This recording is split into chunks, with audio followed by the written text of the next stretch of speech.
The debate में आपका स्वागत है। आज हम स्रोत सामग्री के आधार पर भारतीय संविधान के चरित्र पर एक गहरी नज़र डालेंगे।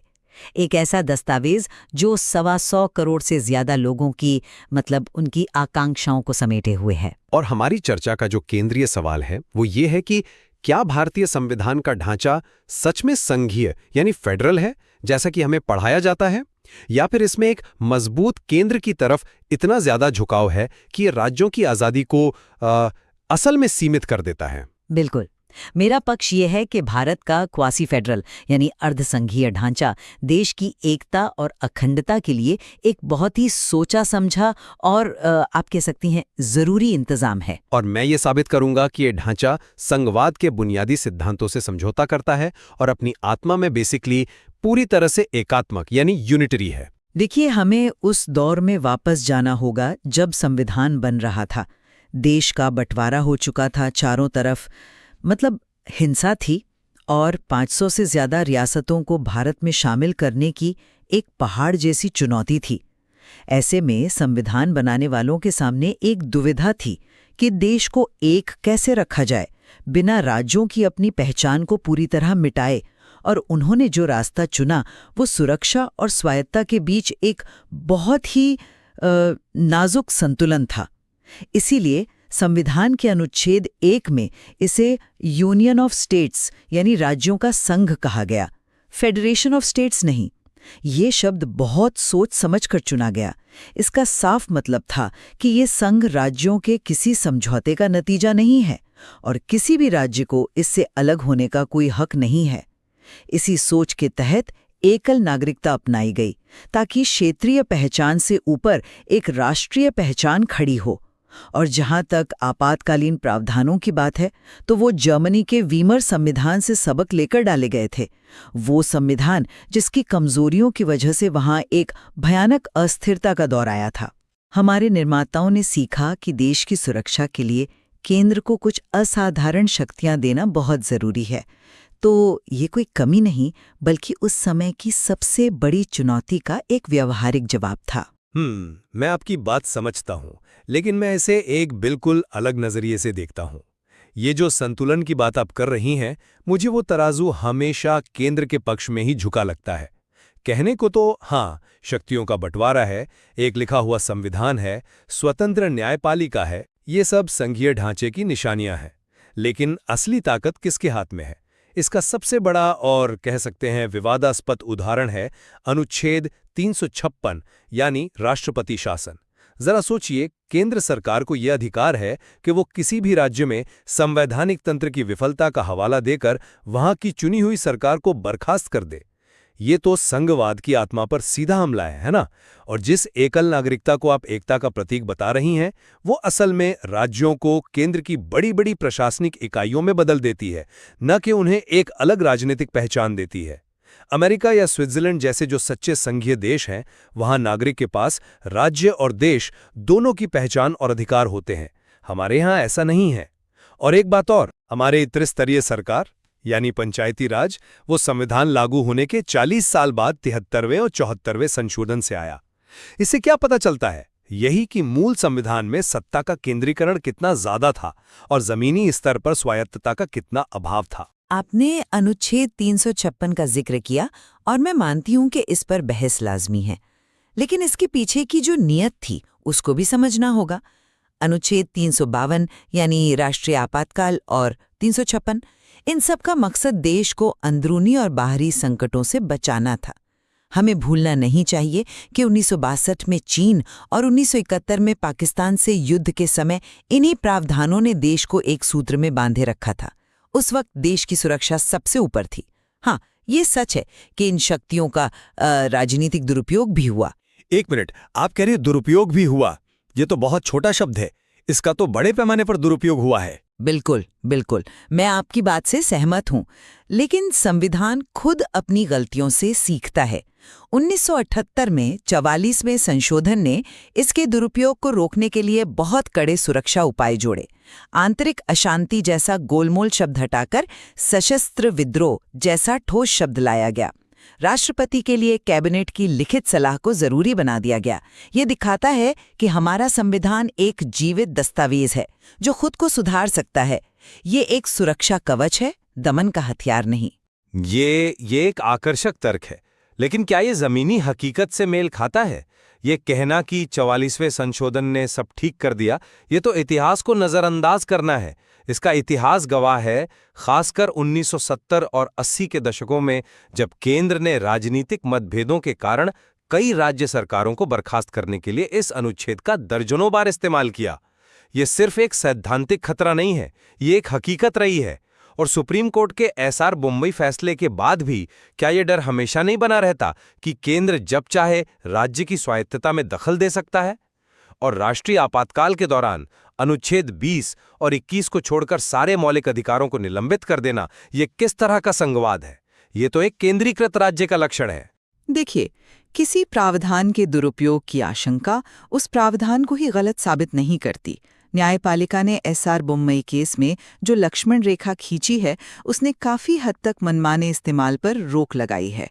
लेकिन चलिए, आपके केंद्रीयकरण वाले तर्क से ही जुड़ा एक और मुद्दा उठाते हैं, नागरिकता का।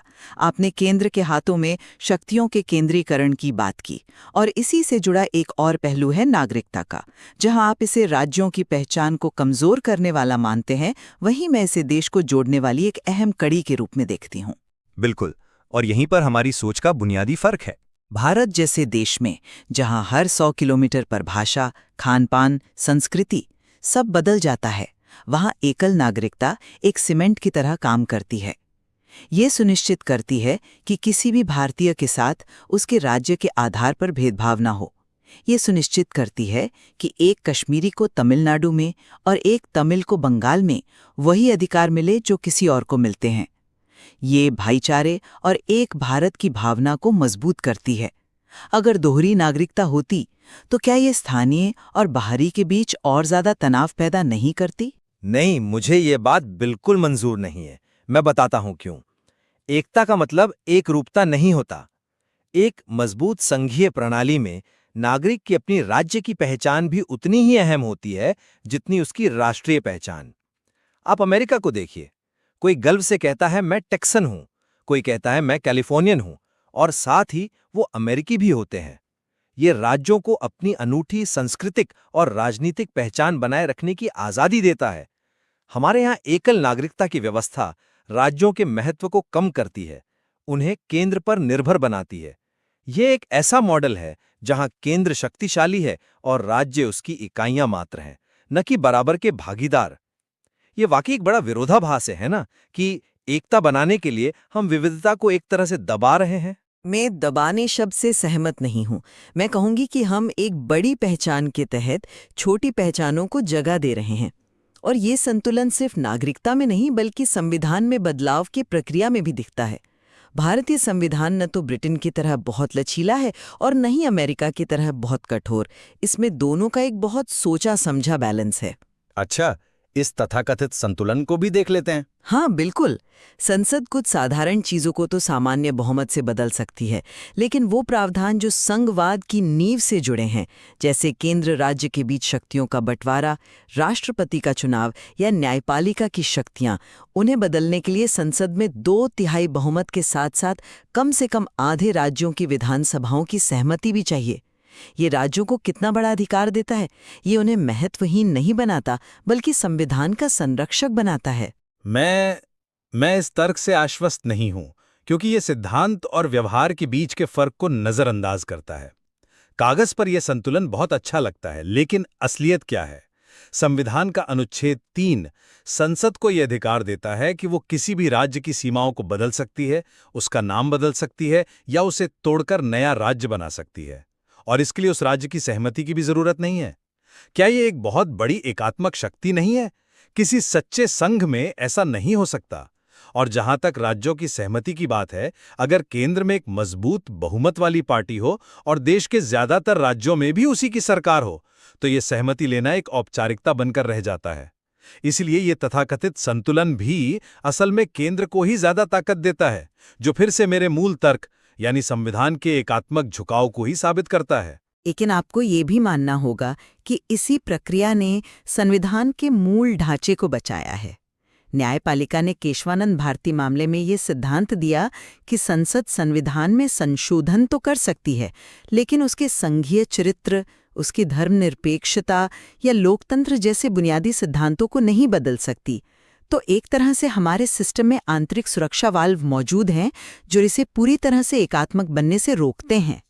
ये एक तनावपूर्ण संतुलन है, मैं मानती हूँ, लेकिन ये काम करता है। ये सुरक्षा वाल्व न्यायपालिका ने बनाए हैं, संविधान के मूल पाठ ने उतनी मजबूती से नहीं दिए थे।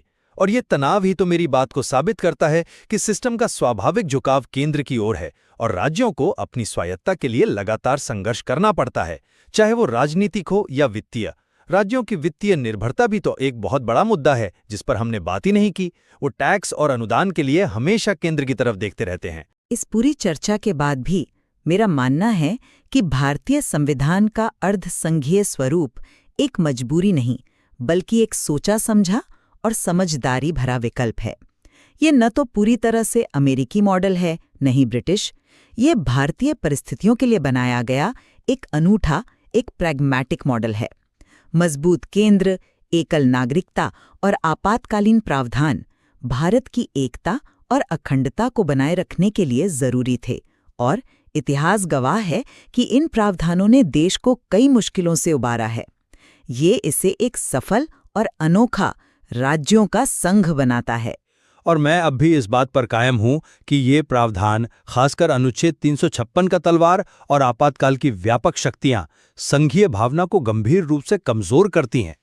भले इसे राज्यों का संघ कहा जाए, लेकिन शक्तियों का भारी झुकाव केंद्र की ओर है। इसलिए मैं इसे एक संघीय मुखौटे वाला एकात्मक राज्य कहना पसंद करूंगा।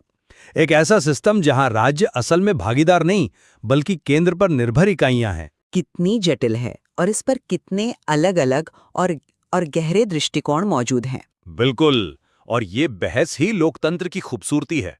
क्या ये भारत के लिए एक आदर्श संतुलन है या संघवाद के सिद्धांतों से एक समझौता? ये एक ऐसा सवाल है जिस पर लगातार विचार करना जरूरी है, और स्रोत सामग्री इस विषय की गहराई में उतरने के लिए हमें और भी कई रास्ते दिखाती हैं।